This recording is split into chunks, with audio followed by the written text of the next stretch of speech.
Okay, you guys, no better way to stay close to God than by being in His Word. So we've got 1 Kings chapter 10 today.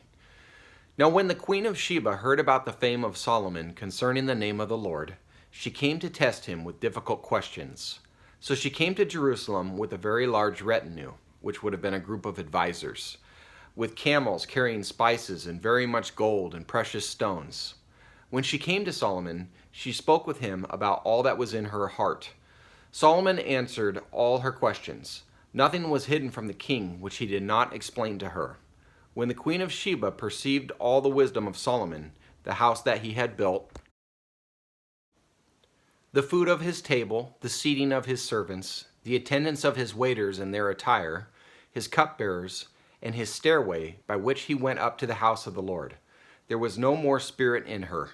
Then she said to the king, "It was a true report which I heard in my own land about your words and your wisdom. Nevertheless, I did not believe the reports until I came and my eyes had seen it. And behold, the half was not told me. You exceed in wisdom and prosperity the report which I heard. How blessed are your men! How blessed are these your servants who stand before you continually and hear your wisdom. Blessed be the Lord your God, who delighted in you to set you on the throne of Israel, because the Lord loved Israel forever. Therefore he made you king, to do justice and righteousness." She gave the king 120 talents of gold, and a very great amount of spices and precious stones. Never again did such an abundance of spices come in as that which the queen of Sheba gave King Solomon.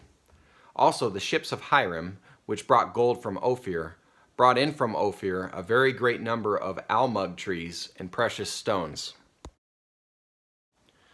The king made of the almug trees supports for the house of the Lord and for the king's house, also lyres and harps for the singers. Such almug trees have not come in again, nor have they been seen to this day. King Solomon gave to the queen of Sheba all her desire which she requested, besides what he gave her according to his royal bounty. Then she turned and went to her own land together with her servants. Now the weight of gold which came into Solomon in 1 year was 666 talents of gold, besides that from the traders, and the wares of the merchants, and all the kings of the Arabs, and the governors of the country. And we're talking about 25 tons of gold here, so this is no joke. I heard recently that Jews control millions of dollars of gold under the Elias Mountains currently today. And I don't want to spoil it too much, but we're going to talk about the gold factor of this temple in chapter 14. King Solomon made 200 large shields of beaten gold, using 600 shekels of gold on each large shield. He made 300 shields of beaten gold, using 3 minas of gold on each shield, and the king put them in the house of the forest of Lebanon. Moreover, the king made a great throne of ivory and overlaid it with refined gold. There were 6 steps to the throne and a round top to the throne at its rear, and arms on each side of the seat, and 2 lions standing beside the arms. 12 lions were standing there on the 6 steps on the one side and on the other. Nothing like it was made for any other kingdom.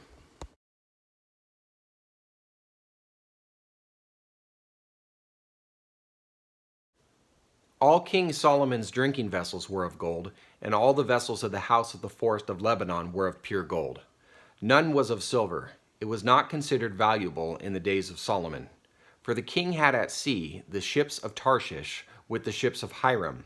Once every 3 years the ships of Tarshish came bringing gold and silver, ivory and apes and peacocks. Verse 23.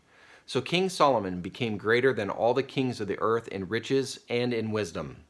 All the earth was seeking the presence of Solomon, to hear his wisdom which God had put in his heart. They brought every man his gift, articles of silver and gold, garments, weapons, spices, horses, and mules, so much year by year.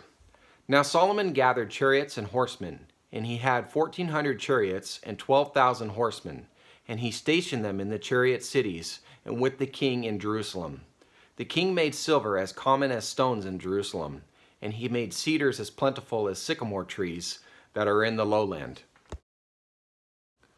Also Solomon's import of horses was from Egypt and Kue, and the king's merchants procured them from Kue for a price.